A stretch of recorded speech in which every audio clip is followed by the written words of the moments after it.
Como criar um ambiente psicologicamente seguro, né? Então, aqui a gente traz fundamentalmente diversas informações, né, para as pessoas que fazem parte do nosso contexto hoje, né, profissionais clientes aqui, beneficiários. Liderança consciente é o nosso tema central hoje, é que a gente vai mostrar, né, trazer aqui para a gente diversos subsídios, insights relevantes aí sobre esse tema, e trazer também, né, sobre a programação de energia, que traz para vocês aí diversos recursos importantes, e esse evento aqui já faz parte desses recursos, nessa discussão que a gente vai ter aqui, bem legal, bem prazerosa, nessa manhã de sexta-feira, ok?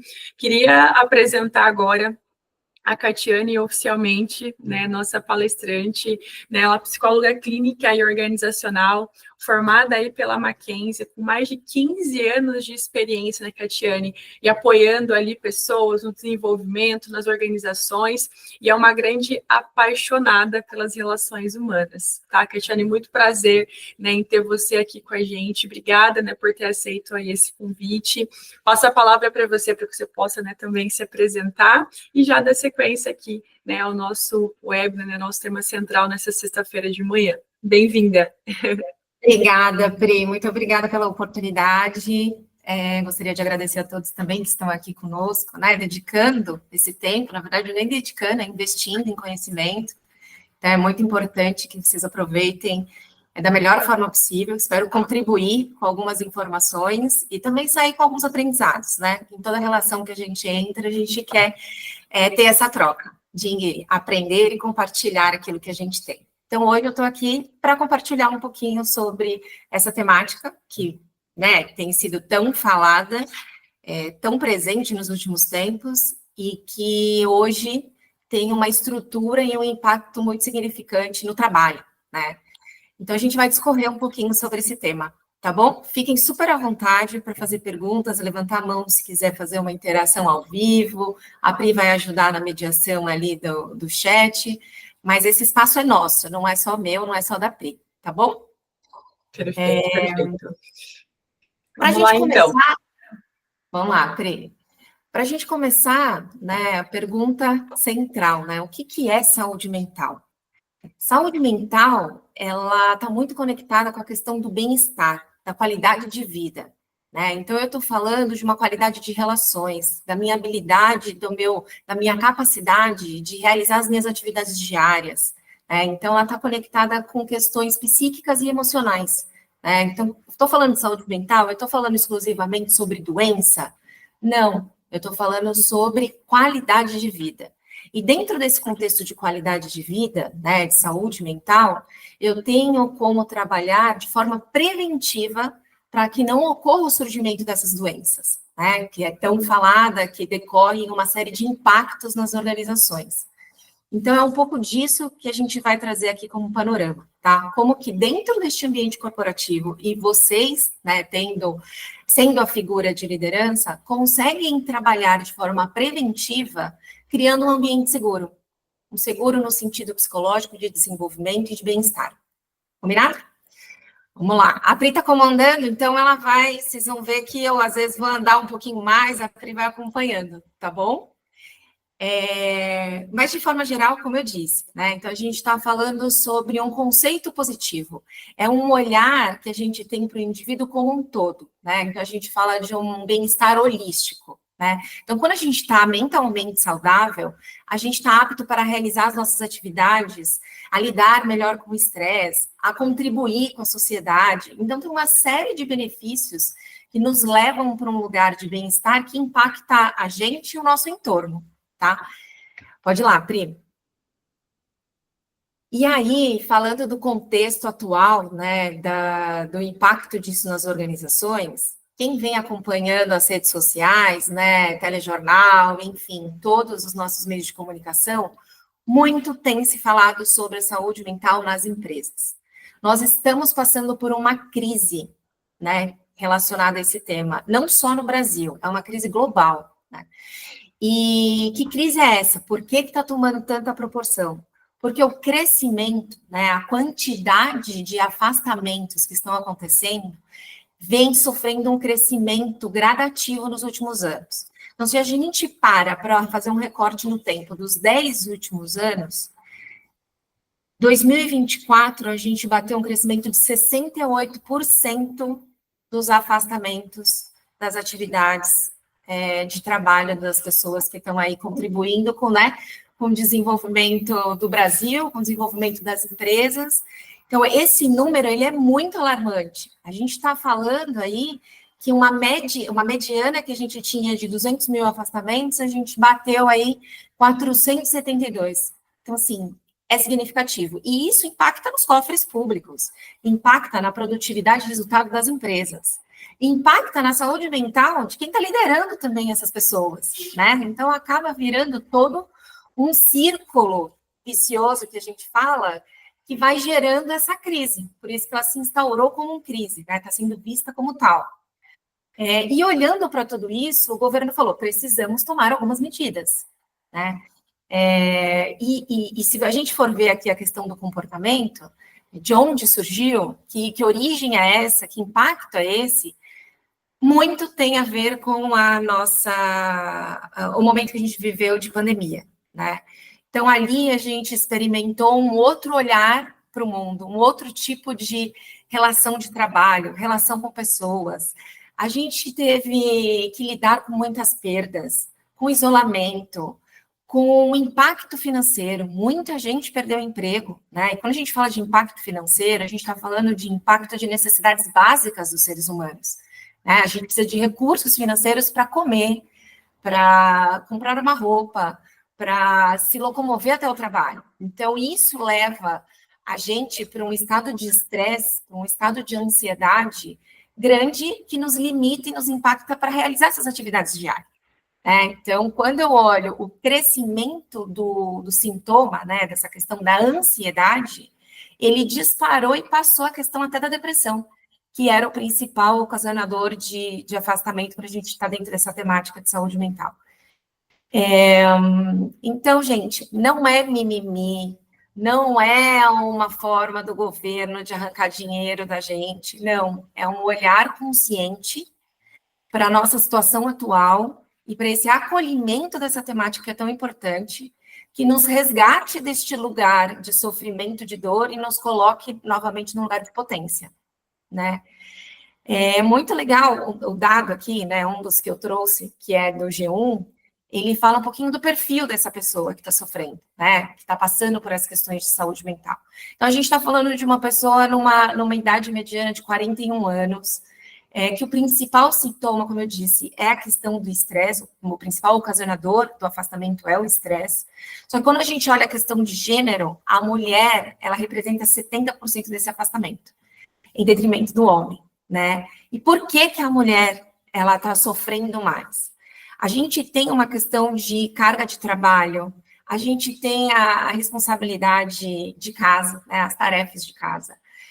Muitas mulheres também passam por problemas de agressão dentro de casa, violência doméstica. A gente tem um agravante das diferenças dentro do trabalho, né? Então, a gente tem questões salariais, a gente tem uma série de temáticas que vocês estão cansados de ouvir, né, sobre essa questão da desigualdade da tratativa da mulher e do homem dentro do ambiente corporativo. E a gente tem também questões hormonais. Temos, né, que são muito importantes. E aí, essa questão hormonal, ela não é única, exclusiva da mulher. Se a gente for olhar também aspectos que ocasionam esse tipo de sintoma, também está associado a alterações de vitaminas. Então, a gente está falando de condições físicas, né? Então, olhar para a saúde mental é ter esse olhar, esse acolhimento holístico que a gente falou. É olhar o físico, é olhar o mental, é olhar o ambiente, para que a gente trabalhe na organização disso tudo, para trazer um equilíbrio que proporcione essa questão da qualidade de vida, né? E esses números que a gente está apresentando aqui não são pessoas, tá? São afastamentos. E afastamentos incluem recorrências. Existem pessoas que saem, voltam, né? E logo saem novamente. Então, que trabalho é esse que a gente também tem que ter dentro das organizações de receber esse colaborador, esse profissional, no retorno de uma licença por questões de saúde mental? Tem uma tratativa diferente. Não adianta eu fingir que esse tempo não existiu, que não existe um lugar de sofrimento e que a gente precisa trabalhar essa adaptação e acolhimento da pessoa para ela estar on-board, né? Para ela estar conectada com o momento da empresa. Então, tem todo um trabalho que é requerido aí da nossa liderança, que é a pessoa que está em contato direto com as pessoas, que está em contato direto com a liderança executiva, né? Se a gente for ver a hierarquia, esses líderes são os que estão se movimentando em diversas esferas dentro da organização, dentro do trabalho. Pode passar, Pri.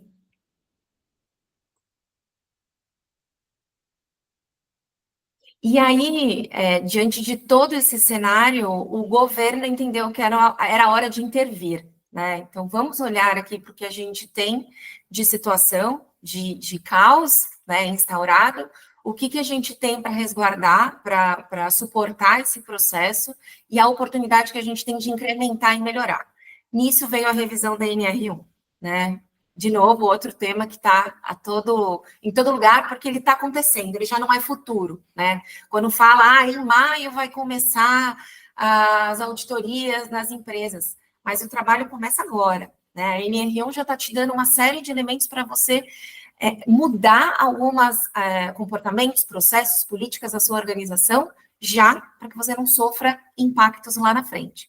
E aí a NR1, com esta revisão, ela vai trazer um pacotinho de elementos que vão ser auditados, né? Que eles entendem que tem impacto direto com a saúde mental dos colaboradores. E que pacotinho é esse? Né? A gente tem empresas aqui com a gente e no mundo, né, de diferentes formatos e tamanhos, né, diferentes organizações.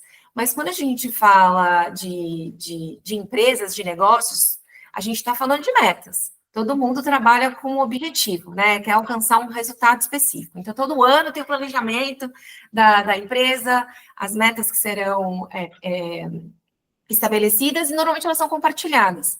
Então, que metas são essas? Elas são coerentes? Elas são tangíveis? A gente não está esticando muito essa corda para um lugar onde a gente corre o risco de que ela se rompa, né? E se rompa no sentido de esticar a corda do ser humano, do indivíduo que está lá operando essas atividades todas para atingir essa meta.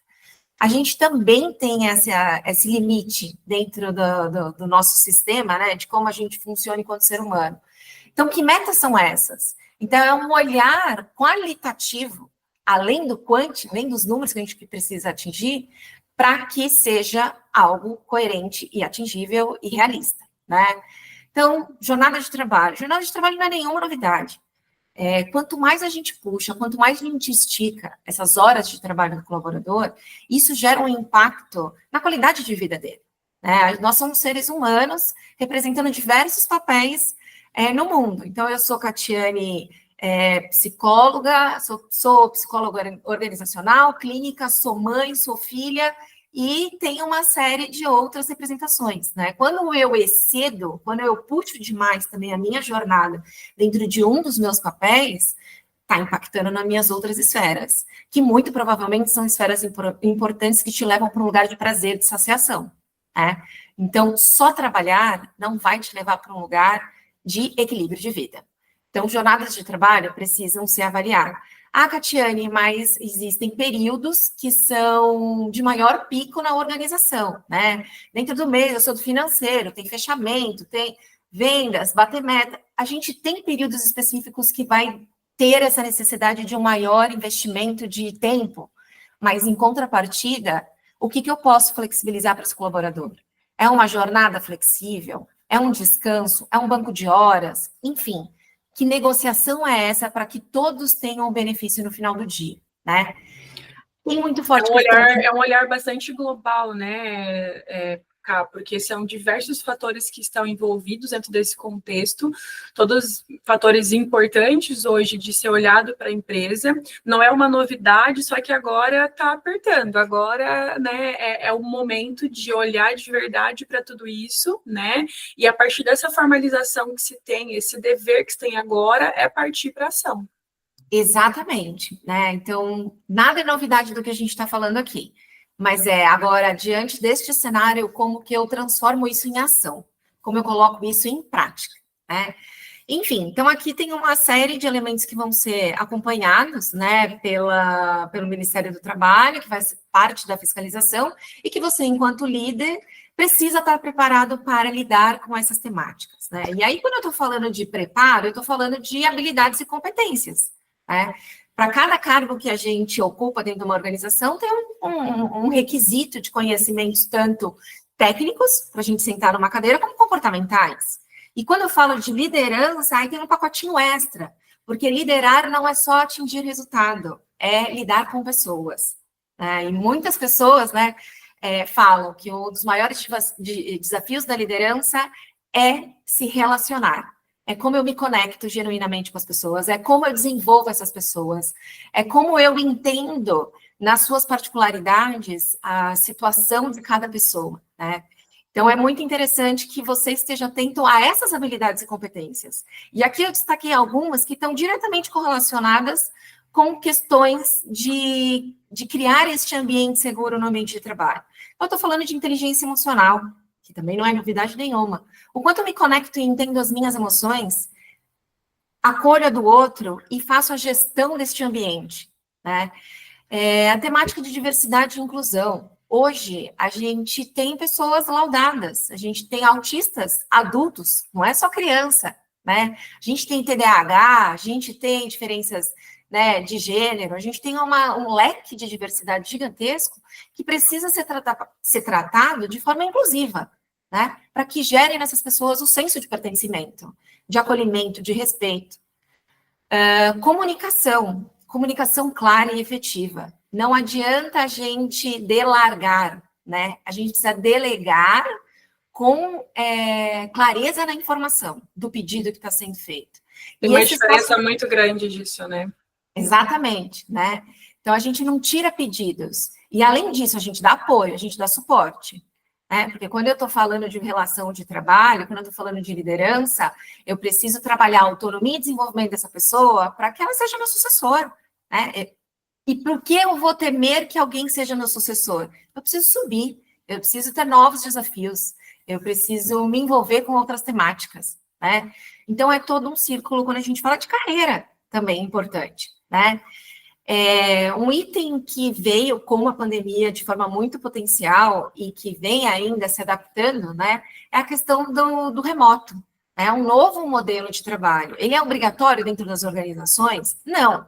Ele é uma prática que vai ser avaliada de acordo com cada empresa, de acordo com cada negócio. Mas se eu tenho o trabalho remoto instaurado na minha empresa, como que eu trabalho essa gestão? Como que eu me conecto com essa pessoa? Como que eu faço para que a coisa realmente aconteça? Né? Não vou só mandar e-mail, não vou só mandar Teams, eu preciso ter técnicas e ferramentas também para fazer essa gestão. Então, é uma habilidade, é uma competência que eu preciso ter. Né? E uma ética e uma responsabilidade social muito grande. A gente, dentro das organizações, está contribuindo para a sociedade. A gente está desenvolvendo e trabalhando como cidadãos. Né? E isso é muito importante do ponto de vista de liderança, de compromisso que a gente tem social. E trabalhar o desenvolvimento contínuo, de novo, né? É importante que eu faça essa gestão de conhecimento, que eu compartilhe, que eu valorize, que eu eleve o nível das minhas equipes, das minhas pessoas. Tá? Então, isso também é uma habilidade. E aí, olhando todas essas habilidades, qual que é a tratativa dentro do aspecto, né, desse tema central da nossa palestra, que é ser um líder consciente? Como que eu me torno este líder consciente? Quando eu tenho uma abordagem empática, quando eu faço essa leitura do todo, quando eu entendo que saúde mental ela é essencial e parceira para eu atingir a melhor produtividade do meu time, para eu alcançar os melhores resultados da minha empresa. A partir do momento que eu tomo essa consciência, eu me torno um líder consciente, munido de habilidades e conhecimentos e com ferramentas para colocar em prática. E aí é o próximo slide que eu vou falar um pouquinho sobre como que eu faço isso no dia a dia, né? Para ajudar vocês a tangibilizar. Pode passar, Pri.